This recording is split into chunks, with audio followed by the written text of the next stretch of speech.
Sneha steel and furniture centre Salgare. आमच्याकडे steel भांडी, संसार उपयोगी साहित्य, sofa set, furniture, cooler, dining table, आटा चक्की व इतर साहित्यांचे एकमेव ठिकाण एक, व्हरायटी अनेक। आता शुभ मुहूर्ताची सुरुवात सलगरेतील स्नेहा स्टील मधील खरेदीनेच।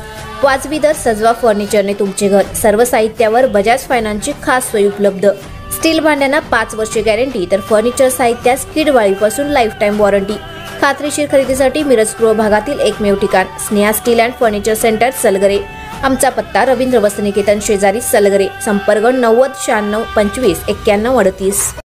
प्रत्येक बातमीतील घटनेच्या वास्तविकतेची तुलना थेट पाहत रहा चांगली अपडेट। जतमध्ये आमदार गोपीचंद पडळकर यांचे पोस्टर फाडल्याच्या निषेधार्थ रास्ता रोको। अनेक वर्ष तुम्हाला जमलं नाही ते एका वर्षात आमदार पडळकर यांनी करून दाखवलं। सरदार पाटील। शहरात आमदार गोपीचंद पडळकर यांच्या माध्यमातून मंजूर झालेले विविध विकास कामांचे फलक शहरातील वेगवेगळ्या ठिकाणी लावले होते।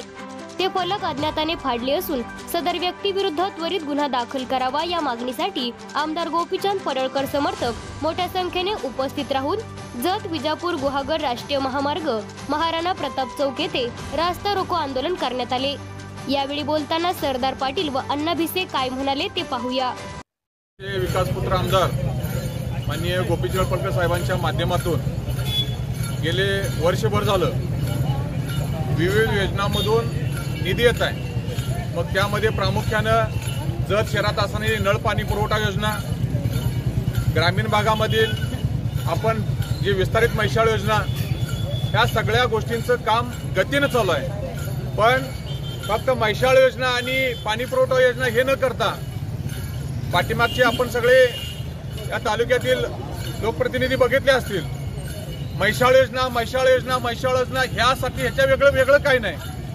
पण जत तालुक्याचे आमदार गोपीचंद पडळकर साहेब हे वेगवेगळ्या माध्यमातून वेगवेगळ्या योजनेतून या तालुक्यामध्ये निधी आणण्याचा प्रयत्न करतायत। त्या प्रामुख्यानं त्यामध्ये मग आपण आज बघतोय गेले 12 वर्ष झालं विरोधकांकडे सत्ता आहे नगर परिषदेची, पण ती त्या ठिकाणी त्या मुख्याधिकारी बसतात त्या खुर्चीचा टावेल सुद्धा बदलू शकत नाही अशी तिथली परिस्थिती आहे। पण पडळकर साहेबांच्या माध्यमातून आज जत शहरामध्ये एक चांगली भव्यदिव्य अशी इमारत मंजूर झाली आहे। ती मंजूर झाली असता काल परवा दुसरा शासनाने जी आर काढला आणि त्या जी आर मध्ये जत तालुक्यासाठी पंचायत समितीची 30 कोटीची इमारत मंजूर केली।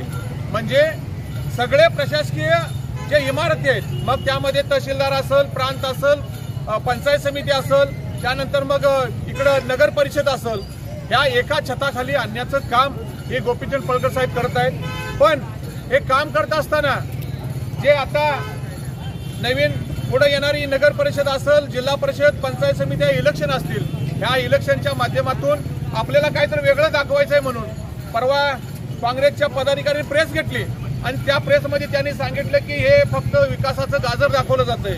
अरे बाबांनो, गाजर आहे का तुम्ही काय आहे? परवा काल आमच्या जत शहर अध्यक्ष असतील, जत शहरातले नगरसेवक असतील, जे पदाधिकारी असतील, या सगळ्यांनी प्रेस घेतली आणि त्या प्रेसमधून त्यांनी सगळं आपलं खुलं आवाहन केलं की त्यांनी शासनाच्या GR सहित सगळी आपल्या मीडियाला माहिती दिली।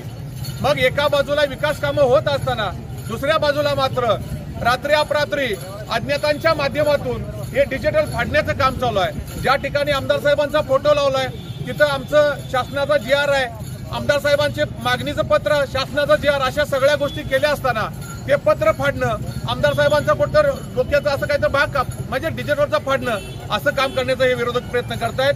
माझी आपल्या सर्वांना विनंती आहे, जत शहर असेल, जत ग्रामीण असेल, आमदार साहेबांचं तुम्ही डिजिटल फाडू शकाल, पण आमदार साहेबांचं ह्या जत शहरातील प्रत्येक व्यक्तीच्या हृदयावर, मनावर जे नाव कोरलं गेलंय, जे गोपीचंद पडळकर एक नाव कोरलं गेले, ते आपण कसं मिटवणार आहात? त्यासाठी माझे जे विरोधक आहेत, ज्यांनी हे कृत्य घडवलंय, त्यांना माझी एक विनंती आहे की आपण जे काही करू शकला नाही, जे विकासपुत्र आमदार एक वर्षभरामध्ये या तालुक्यामध्ये काय निधी असतो, कुठल्या माध्यमातून निधी येऊ शकतो, कुठल्या माध्यमातून काय करू शकतो, या विकासपुत्र आमदारांनी दाखवून दिलंय।